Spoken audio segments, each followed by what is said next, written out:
Hey everyone, today's video is about game mechanic. Game mechanic is very simple. It's just what the player is doing inside a game.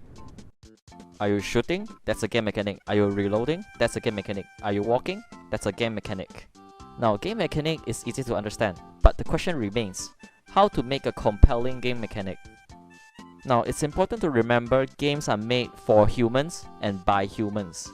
Much like everything else designed for human, it is intended to satisfy a human's needs and desires. For example, humans like to compete. Maybe it's because we are hardwired to compete, just like how animals compete for food and mates. Humans are still animals, and thus there are still instincts to compete for survival. Or if you believe in a more humanistic approach, humans compete with each other because we want to be a better version of ourselves, to reach self-actualization. No matter the case, games has been made with mechanics that is trying to address these competitive desires of humans. This is why PvP mechanics is a staple in the industry. Games such as Dota 2, CSGO, and League of Legends, for example. Point being, game mechanics are made to satiate human needs, right? Well, not fully. You see, most games are more nuanced than that. As I said in the last few videos, games are all about delivering an experience, and a game mechanic will also need to design around the player experience.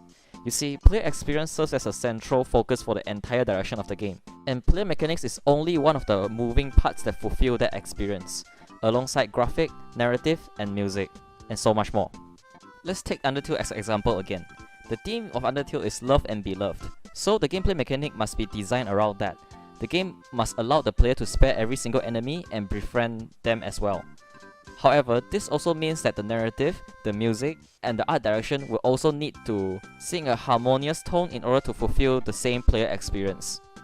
So it's important to realize that game mechanics isn't derived directly from human desires and values. Human desire and values should give birth to the game experience, and the game experience should in turn give birth to game mechanics as well as the others. However, games as a form of art, it's not all about satisfying the customer's needs.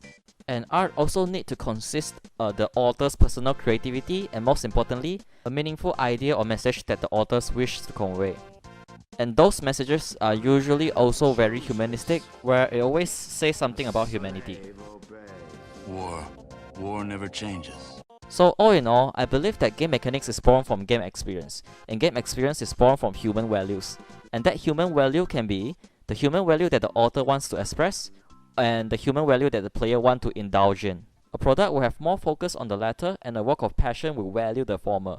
But a true art and a good game will deliver a meaningful experience where the developer enjoy expressing, as well as that players enjoy listening.